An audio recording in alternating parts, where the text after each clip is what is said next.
राजस्थान सरकार के इस एक वर्ष पूरा होने पर आयोजित इस प्रेस कॉन्फ्रेंस में हमारे सभी अधिकारी, जनप्रतिनिधि और सभी मेरे मीडिया के बंधु, आज एक वर्ष के इस पूर्ण होने पर जिस तरह से आपने देखा है कि राजस्थान की सरकार भजनलाल जी के, हमारे यशस्वी मुख्यमंत्री जी के नेतृत्व में जिस दिन से कार्यभार संभाला उसी दिन से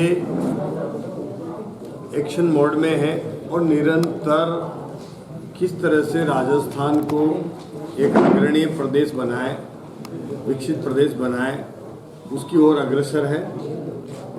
जिस तरह से चाहे वो युवाओं के लिए रोजगार के अवसरों को लेकर के हो, चाहे वो किसानों के लिए समृद्धि को लेकर के और उन्हें किसान सम्मान निधि देने का विषय हो, किसानों को दिन में बिजली देने का विषय हो, या आम जन के जो भी सुविधाओं के लिए, चाहे वो हमारा इंफ्रास्ट्रक्चर डेवलपमेंट हो, चाहे हमारी कृषि से संबंधित अन्य योजना हो, लगातार प्रयासरत है।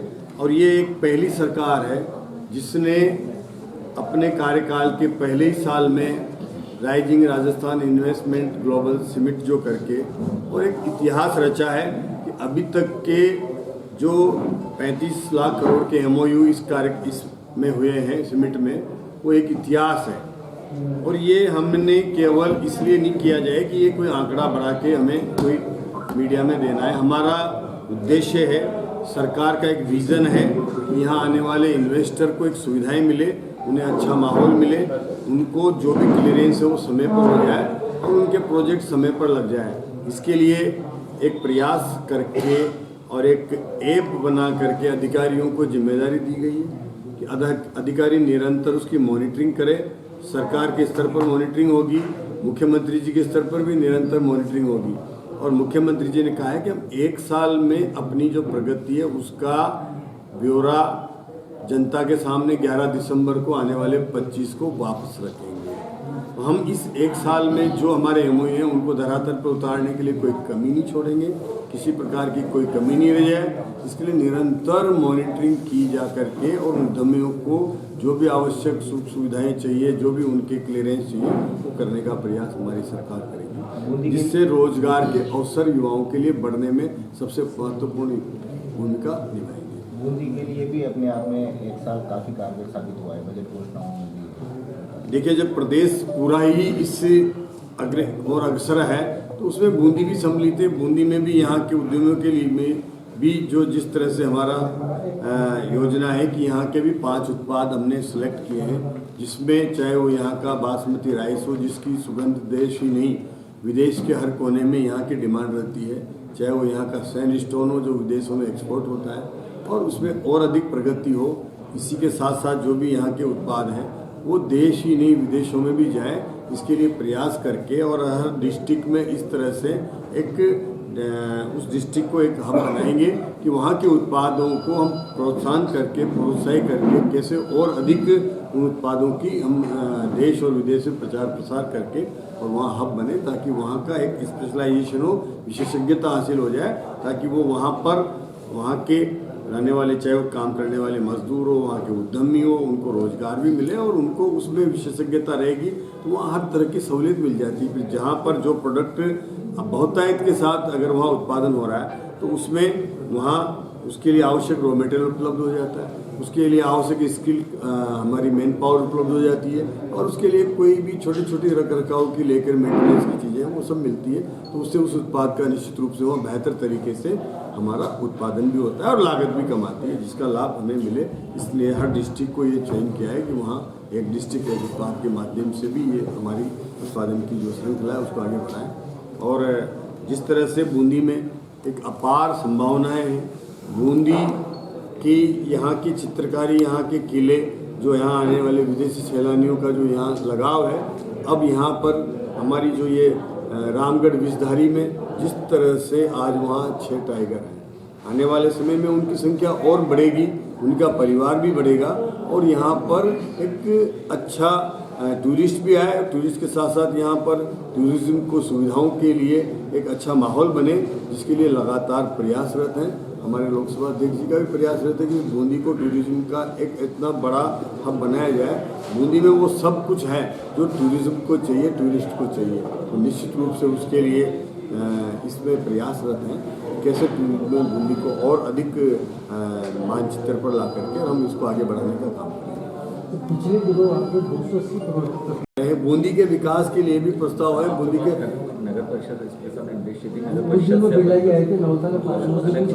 वो नवल सागर में विकास के लिए 280 करोड़ तो एक आए हैं। इसके लिए और अधिक प्रस्ताव की तैयारी हमारे यहाँ से जनप्रतिनिधि होने के नाते लोकसभा अध्यक्ष जी खुद पहल कर रहे हैं कि कैसे केंद्रीय योजनाओं का भी हमें इसमें लाभ मिले, कैसे स्टेट का भी लाभ मिले, और एक बूंदी को एक पर्यटन नगरी, साफ सुथरी नगरी बनाए, कैसे यहाँ पर आने वाला एक हर पर्यटक ये मैसेज लेकर के जाए कि अच्छी नगरी बनाए में यहाँ के तालाब, यहाँ की झीलें वो साफ रहे, भरी रहे, 12 महीने उनमें पानी रहे, नौकायन हो, ये सब चीज़ों के लिए प्रयास कर रहे हैं। और इसका निश्चित रूप से आने वाले समय में आपको परिवर्तन देखने को मिलेगा कि एक बूंदी बेहतर कस्बा बने, अच्छा साफ सुथरा और स्वच्छ यहाँ की एक वातावरण रहे, और यहाँ आने वाले टूरिस्ट को हम अच्छी तरह से वो माहौल दे सके जो और यहाँ के टूरिज्म को बढ़ा सके। सर, ये आपको भी कई पूर्व में निश्चित किया गया था। अभी हम जो भी हमारी मुख्य काम है उनसे फ्री हो गए हैं, तो अब ये अतिशीघ्र ये अतिक्रमण हटेगा, इसमें कोई दो राय नहीं। 50% जो सीटी है।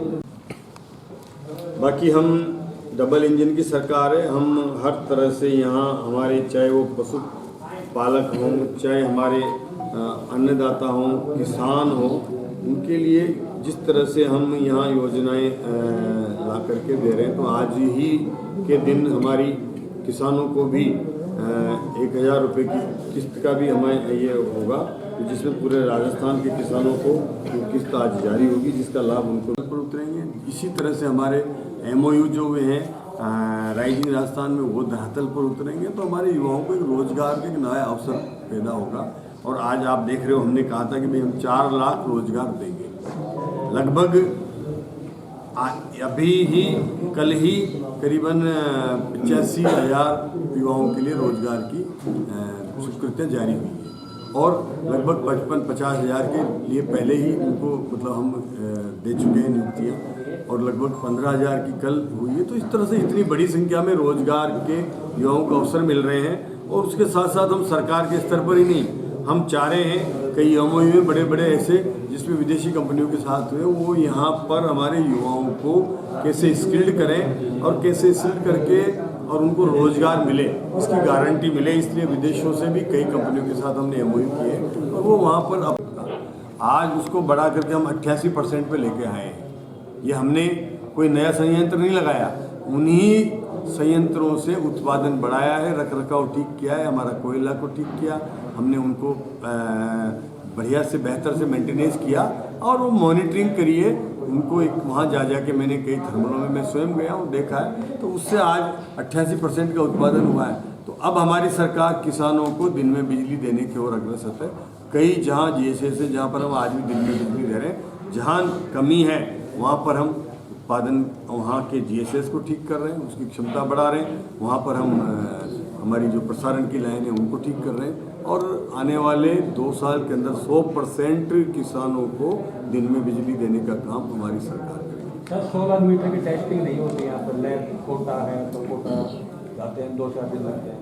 देखिए, कोई भी लैब अगर हमारे 50 जिले हैं, सब में अगर हम लैब स्थापित करेंगे तो उसके लिए न टेक्नीशियन है, न वहाँ हमारे पास संसाधन है। इसलिए हर संभाग स्तर पर हमारी जो लैब है उसमें संभव है वहाँ तुरंत हो, जल्दी हो, कोई देरी हो तो उसमें कमी लाई जा सकती है और उसको ठीक किया जा सकता है उसके बारे में। ठीक है, अब हमारा अगला टारगेट है कि जो कृषि कनेक्शन निकले हुए हैं, जिनका डिमांड नोटिस जमा हो चुका है और जो जिनका इंफ्रा डेवलप हो चुका है, उनको भी इस आने वाले इसी महीने में जिनका इंफ्रास्ट्रक्चर डेवलप हो गया उनको सबको 100% पेंडेंसी जीरो कर देंगे।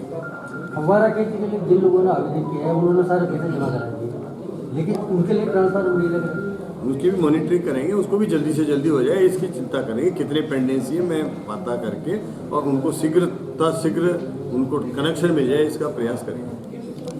वो पेपर देने के बाद वो तो निरंतर प्रक्रिया है, पट्टे जारी करने की एक प्रक्रिया, कोई में रोक तो है नहीं, निरंतर प्रक्रिया है। जो पट्टे की जो जिसकी भी वो पूरी हो गई है और जिसने अपने सारे डॉक्यूमेंट दे दिए उसके जारी करने के निश्चित रूप से मतलब प्रयास है सर। एक साल 1.5 साल से लोग राशि जमा कराते हैं, वो चक्कर काट रहे हैं, उनको पट्टे नहीं मिलते।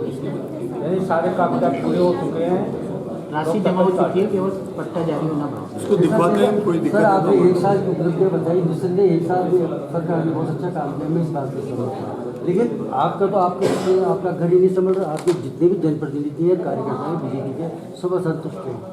मैं पिछले 2-3 दिन से मैंने डायग्नोसिस किया है, अभी भी किया है, सारी जितनी निर्वाचित जनप्रतिनिधि पंचायती राज के हो, दूसरे हो, सब नाराज है।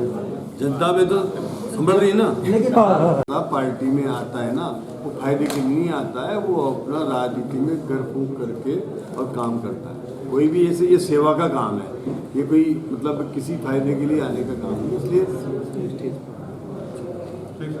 इन प्रोग्राम चालू